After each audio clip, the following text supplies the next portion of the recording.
After defeating android Mida, Kakarot, Raditz, and Nappa drifted through the vastness of space with no destination in mind. For a whole year, they traveled from one barren world to another, searching for challenges, but found nothing strong enough to push them further. The thrill of battle was gone, and without a clear goal, even these proud Saiyans began to feel a gnawing emptiness. Finally, they returned to Earth, the planet that had once changed their lives. Upon arrival, they chose the ruins of the old Red Ribbon Army as their base of operations. The shattered buildings and scorched metal reminded Kakarot of a time when the Earth had been under siege by machines and corrupted science. From the wreckage, they rebuilt a small settlement and shared it with unlikely allies, Tau, Blue, and Android 8. Despite their differences, they formed a strange household where warriors and former enemies coexisted.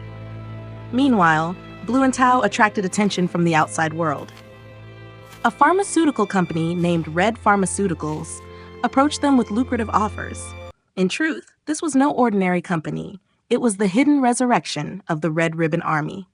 Their goal was to rebuild their influence through science and money, and eventually challenge the world once again. Kakarot, however, showed no interest in politics or schemes. His only obsession was training.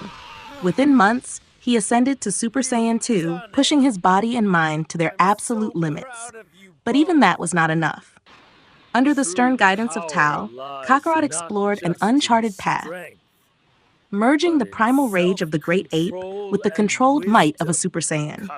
At first, this transformation consumed him, turning him into a raging beast that threatened even his allies. But Tau's voice, sharp and disciplined, broke through his fury. Through trial and error, Kakarot achieved balance, and from that balance emerged a new form, Super Saiyan 4. When the World Martial Arts Tournament began, excitement spread across the Earth. Old rivals and friends returned. Krillin, Tien, Yamcha, and Piccolo stood ready, each eager to test their strength. The atmosphere buzzed with anticipation. But in the shadows, Spopovich and Yamu lurked, waiting for the right moment to strike. When they finally attacked, draining energy from the fighters, the Kaioshins themselves appeared, revealing the truth about Babidi and his sinister plans. The group tracked Babidi to his ship, where Raditz and Nappa clashed with Dabura, the Demon King. Their pride and recklessness led to their downfall, as Babidi's dark magic bent their wills and branded them as Majin warriors.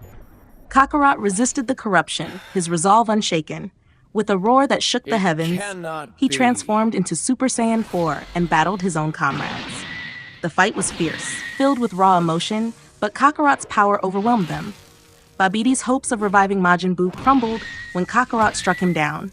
The sorcerer's death freed Raditz and Nappa from his control, leaving them broken but alive. In the aftermath, Kakarot's role became clearer. He no longer fit the mold of a pure hero. He wasn't fighting for peace or justice, nor was he driven by hatred or conquest. Instead, he stood as a neutral warrior, seeking only the thrill of strength and self-discovery. Krillin and Tien, watching him from the sidelines, realized that Kakarot was no longer the same man they had once known. Back at the tournament, the rules changed suddenly. The matches merged into a chaotic battle royale. Fighters clashed all at once, but Tau's precision and ruthlessness carried him to victory with ease. His triumph cemented his reputation as a deadly martial artist, shocking those who had underestimated him.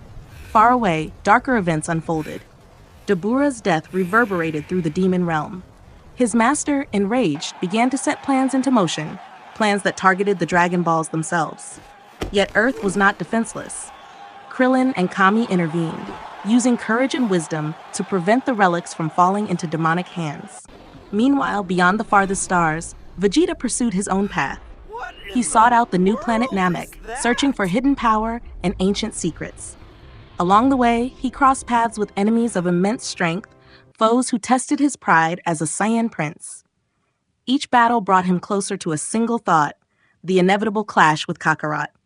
Their destinies, shaped by rivalry and ambition, were once again on a collision course. And so the story ended not with peace, but with questions. The world was safe, for now.